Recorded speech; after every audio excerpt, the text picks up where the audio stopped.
어제장에서 이슈가 있었던 업종 살펴보는 기업 이슈 시간입니다. 어제 경기 침체 공포가 확산하면서 미국 증시가 급락하자 우리 증시도 이에 영향을 받아 하락으로 마감했는데요. 먼저 2차 전지주 관련 종목들이 크게 흔들렸습니다. 2차 전지주와 관련이 깊은 테슬라의 주가가 15% 넘게 급락했기 때문인데요. 4년 반 만에 최대 낙폭을 기록했습니다. 이처럼 테슬라는 최근 트럼프 대통령의 연이은 관세 조치와 일론 머스크 CEO의 정치적 행보가 악재로 작용하면서 연일 내리막길을 걷고 있습니다. 판매 실적도 크게 악화됐는데요. 유럽 최대 시장인 독일에서 지난 1, 2월 신차 등록 대수는 전년 대비 약 70% 급감한 상태죠. 이처럼 테슬라가 계속 흔들리자 우리 2차 전지주들도 영향받은 것으로 풀이됩니다. 마감 상황 보면 율촌화학이 6.14% 하락했고 알맥 5.37%, 대진 첨단 소재와 에코앤드림도 4% 넘게 빠졌고요. 포스코홀딩스도 4.51% 하락으로 마감했습니다. 원전주에도 냉기가 돌았는데요. 한국과 미국이 지난 1월에 MOU를 맺은 원자력 발전소 수출 동맹이 불과 2달 만에 위기에 봉착했습니다.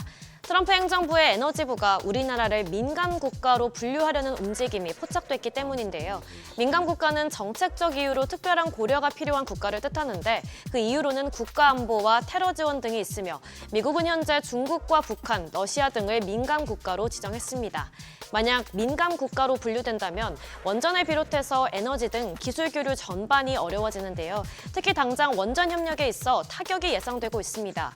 체코 두코바니 원전을 비롯해 원전 수출 때마다 회방을 놨던 미국 웨스팅하우스가 최근 한수원과 수출 협력 합의를 맺었는데 그 바탕이 됐던 약정이 민간 국가 분류 시에 악영향을 받을 수 있기 때문입니다.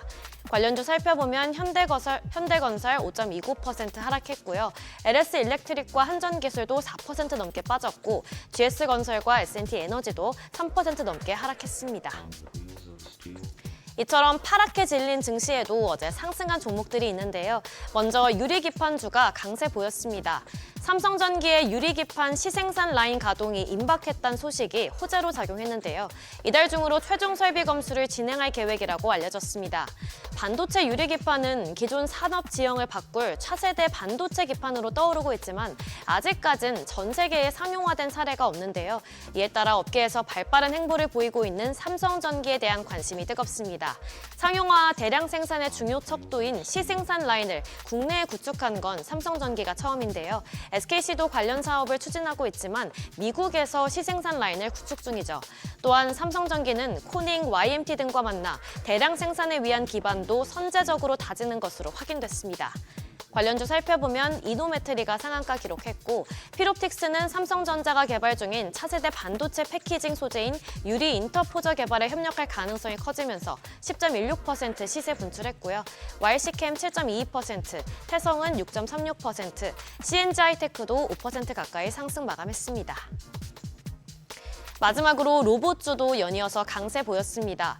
T로보틱스가 레인보우 로보틱스와 대규모 물류 자동화 사업 협력을 위한 MOU를 맺었는데요. 양사는 이번 협약으로 레인보우 로보틱스의 로봇 기술 및 솔루션 개발 역량과 T로보틱스가 쌓은 중대형 AMR 개발 및 공급 경험을 결합해서 고객 맞춤형 로봇 기술을 개발하고 운영할 계획입니다. 특히 물류 자동화 로봇 기술 수요가 급증하고 있는 반도체와 디스플레이 공정 등에 최적화된 로봇을 선보이면서 관련 시장을 선제 공략한다는 계획인데요. 여기에 더해 보스턴 다이내믹스가 휴머노이드 로봇 아틀라스 개발에 속도를 내고 있는 것도 계속해서 주가에 반영되고 있습니다. 마감 상황 보면 T로보틱스가 상한가 기록했고요.